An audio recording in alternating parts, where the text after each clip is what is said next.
Mheshimiwa Spika, trilioni 360 haziko kwenye TRAB na TRAT.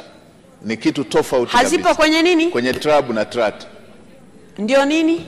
Sawa, sasa ili tuende vizuri kwa sababu swali la Mheshimiwa Mpina lilikuwa mahususi. Linauliza hivi, je, ni kwa nini kesi 1097 za kodi zenye thamani ya shilingi trilioni 360 na dola za Marekani milioni 181.4 hazijaamuliwa mpaka sasa? Ndio swali lake.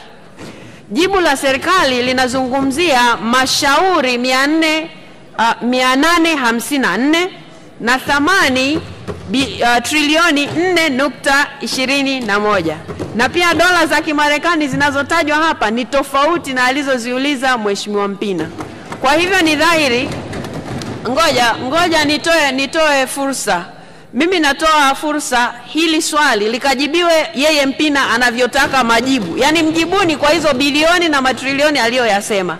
Kama yeye hayuko sahihi, ndio swali langu lilikuwa hapo, ili mimi nielekeze vizuri hapa mbele. Lakini kama unasema alichokiuliza kipo, basi mjibuni majibu yake anayoyataka, kwa sababu hayo majibu sio ya swali lake. Mheshimiwa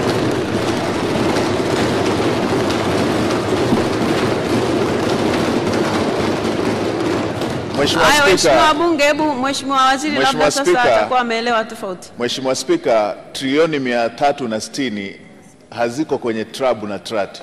Ni kitu tofauti kabisa. Hazipo kwenye nini? Kwenye TRAB na TRAT. Ndio nini? Hazipo kwenye nini? Mimi sielewi. Maana yake nini? Trilioni 360 hazipo kwenye mashauri haya ya kikodi ya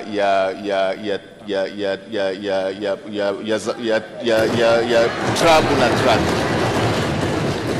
Sawa Mheshimiwa Waziri, mimi kwa hiyo hayapo kwenye rufaa za kikodi wala hazipo kwenye tribunal ya kikodi. Hii ni jambo mahususi ambalo lilikuwepo kwenye mzozo wa serikali pamoja na Bariki. Kwa hiyo ni kitu tofauti. Lakini kwenye nyongeza ndio ameuliza kuhusu masuala ya kesi sasa hizo ambazo ziko kwenye rufaa pamoja na tribunal ya kesi.